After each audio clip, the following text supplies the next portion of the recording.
जय श्री राम जी का आशीर्वाद हम सब पर बना रहे। आज हम श्री रामचरितमानस में 25वें मास पारायण का भाग 10 पढ़ेंगे। पढ़ने से पहले अपने गुरुदेव के चरणों में नमन करते हैं। भगवान शिव, माता पार्वती, श्री राम जी और सीता माता के चरणों में नमन करते हैं और हनुमान जी से प्रार्थना करते हैं कि वो पढ़ने में हमें शक्ति प्रदान करे और पढ़ने में कोई गलती हो तो हमें क्षमा करे। ओम श्री गणेशाय नमः।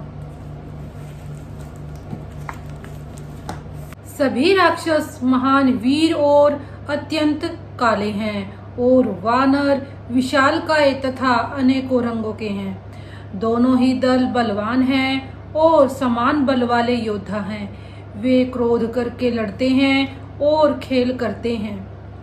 राक्षस और वानर युद्ध करते हुए ऐसे जान पड़ते हैं मानो क्रमशः वर्षा और शरद ऋतु के बहुत से बादल पवन से प्रेरित होकर लड़ रहे हों। अकंपन और अतिकाय इन सेनापतियों ने अपनी सेना को विचलित होते देखकर माया की।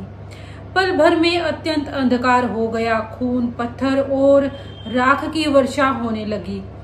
दसों दिशाओं में अत्यंत घना अंधकार देखकर वानरों की सेना में खलबली पड़ गई। एक को एक नहीं देख सकता और सब जहां तहां पुकार कर रहे हैं। श्री रघुनाथ जी सब रहस्य जान गए। उन्होंने अंगद और हनुमान को बुला लिया और सब समाचार कहकर समझाया। सुनते ही वे दोनों कपिश्रेष्ठ क्रोध करके दौड़े। फिर कृपालु श्री राम जी ने हंसकर धनुष चढ़ाया और तुरंत ही अग्नि बाण चलाया, जिससे प्रकाश हो गया। कहीं अंधेरा नहीं रह गया। जैसे ज्ञान के उदय होने पर सब प्रकार के संदेह दूर हो जाते हैं। भालू और वानर प्रकाश पाकर श्रम और भय से रहित तथा प्रसन्न होकर दौड़े। हनुमान और अंगद रण में गरज उठे। उनकी हाँक सुनते ही राक्षस भाग छूटे।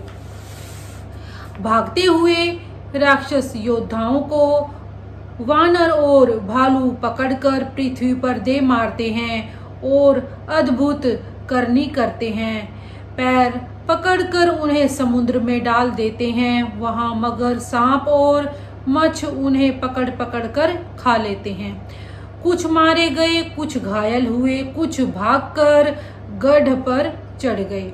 अपने बल से शत्रु दल को विचलित करके रीछ और वानर वीर गरज रहे हैं। रात हुई जानकर वानरों की चारों सेनाएं वहां आई जहां कौशलपति श्री राम जी थे।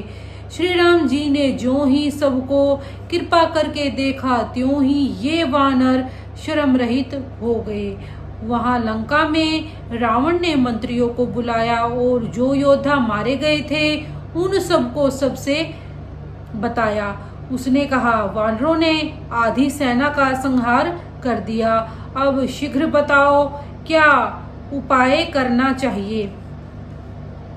माल्यवंत नाम का एक अत्यंत बूढ़ा राक्षस था। वह रावण की माता का पिता और श्रेष्ठ मंत्री था।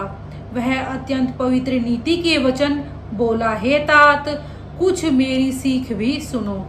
जब से तुम सीता को हर लाए हो तब से इतने अपशगुन हो रहे हैं कि जो वर्णन नहीं किए जा सकते।